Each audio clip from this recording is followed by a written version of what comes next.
बिटशामा ख़बर ईंदा हलूं त पाकिस्तान तहरीक इंसाफ़ जे सरबराह इमरान खान जे जेल में 2 साल मुकमिल हुजण ऐं इन जी आज़ादी लाइ 5 अगस्त ते पूरे मुल्क में इमरान खान जी आज़ादी लाइ मुल्क भर जे ज़िलनि में एहतिजाजी मुज़ाहिरा जुलूस ऐं धरना हणण जे ऐलान बाद तहरीक इंसाफ़ ज़िले मटियारी पारां हिक अहम हंगामी गरजानी हाला में ज़ेर सदारत PTI सिंध जे एडिशनल जनरल सेक्रेटरी नाज़िश फातिमा भट्टी ज़िले सदर इरशाद मुगल जे थी गुज़री, जंहिंमें तहरीक इंसाफ़ ज़िले मटियारी जे समूरन ज़ेली तंज़ीमुनि जंहिंमें यूथ विंग, स्टूडेंट विंग, हारी विंग, मज़दूर ऐं औरत विंग जे उहिदेदारनि जंहिंमें रियाज़ अली भट्टी, ज़ीशान, शम्स मेमुन, रिज़वान बुगियो, सिकंदर सहतो ऐं ॿिया मौजूद हुआ। मज़कूरा इजलास में PTI ज़िले मटियारी जे उहिदेदारनि पारां मुतफ़िक़ा तौर फ़ैसिलो कयो वियो त 5 अगस्त ते इमरान खान जी आज़ादी लाइ पार्टी पारां ऐलानियल एहतिजाज में मटियारी ज़िले जो अवाम भरपूर नमूने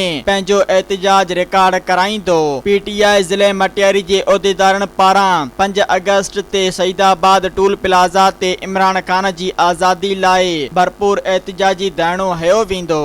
सब्सक्राइब कयो अवामी न्यूज़ HD खे ऐं ताज़ा तरीन ख़बरुनि लाइ ॾिसंदा रहो अवामी न्यूज़ HD।